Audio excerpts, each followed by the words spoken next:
My Grandmother's House is an autobiographical poem in which the poet's longing for her parental house in Malabar is movingly described.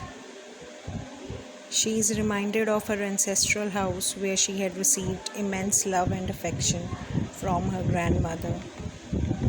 The poet's feminine sensibility finds its clearest loveless relationship in it. A note of pessimism runs throughout the action of the poem. It reveals the poet's painful, unfulfilled desire to visit her grandmother's house, to which she is deeply and emotionally attached. The poet is shocked to learn that the house is all in ruin after the death of her grandmother.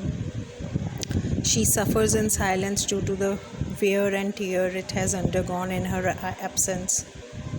A death-like silence rules in her grandmother's house. Moreover, the intensity of her grief is suggestively conveyed by the ellipses in the form of a few dots in the poem. It was her enchantment with her loveless marriage that reminded her of her grandmother's pure and selfless love. Her heart is itself like a dark window where the fresh air does not blow. The image of the house has stuck to her mind. The poet has also used the similes of a brooding dog to show her inability to pay a visit to her grandmother's house. She has also used suggestive visual imagery of blind eyes of the windows and the frozen air to convey the idea of death and desperation.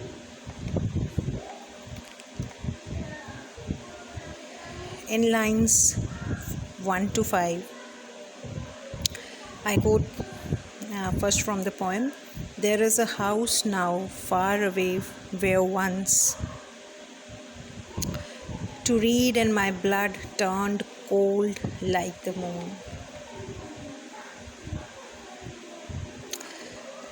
This whole poem shows the poet's intense love and attachment to her grandmother's house.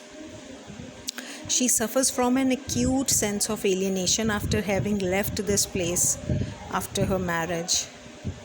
The poet now lives in a big city after her marriage, a remote place from her grandmother's house. She is reminded of her grandmother's house when she spent her memorable childhood. Ironically, it is the only place where she received love from her grandmother. The death of the grandmother is even mourned by the house to which she was emotionally attached. A death-like silence ruled in the house after her exit from this world. It seems that the grandmother was the very soul of this house. Being deserted, the snakes could be seen among books in the library of the house. At that point in time, she was too young to read those books, which looked quite horrible and repulsive like snakes. She was almost frozen with fear at the passing away of her grandmother and seemed cold like the moon. So the lines that I just quoted, the line number 1 and 5, I just quoted to show the mood of nostalgia that the poet brings towards the attention of the readers. She is reminded of the happiest days of her childhood which she spent in the company of her grandmother. She was deeply attached to her grandmother, who was very caring and affectionate to her. She was emotionally destabilized after the death of her grandmother and felt almost heartbroken. The intensity of her grief is suggestively conveyed by the lips in the form of a few dots in the poem. It was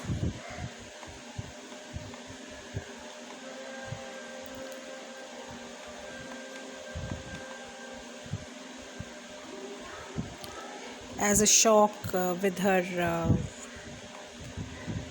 cold marriage, this loveless relationship that made her realize the importance of her grandmother's pure and selfless love. In the lines 6 to 12, the poet defines her relationship with her grandmother in a very moving manner. Kamala Das is reminded of the happiest days of her childhood, which she spent with her grandmother.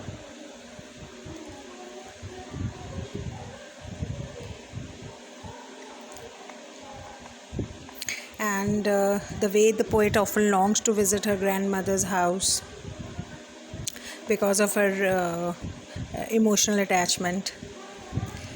The place was kind of security and protection for her, which is sadly missing in her new house in the city.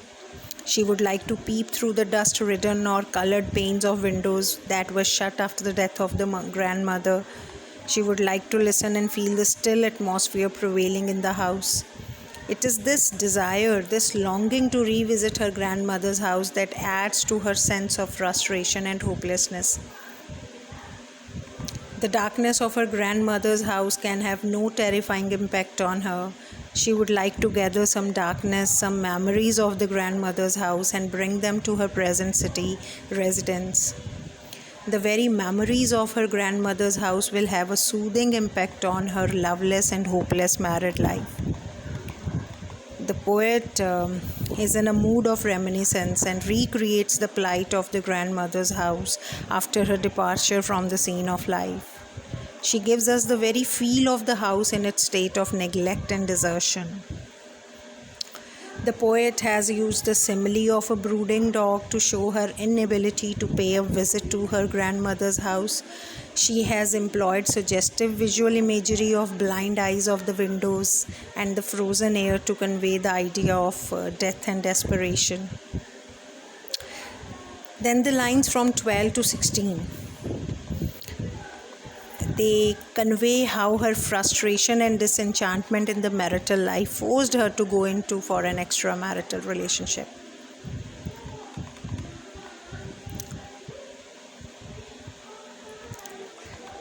The poet often desires to visit her grandmother's house, to which she was emotionally attached since her childhood.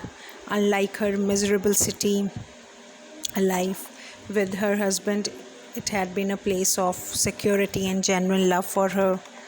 Here the poet informs her dead husband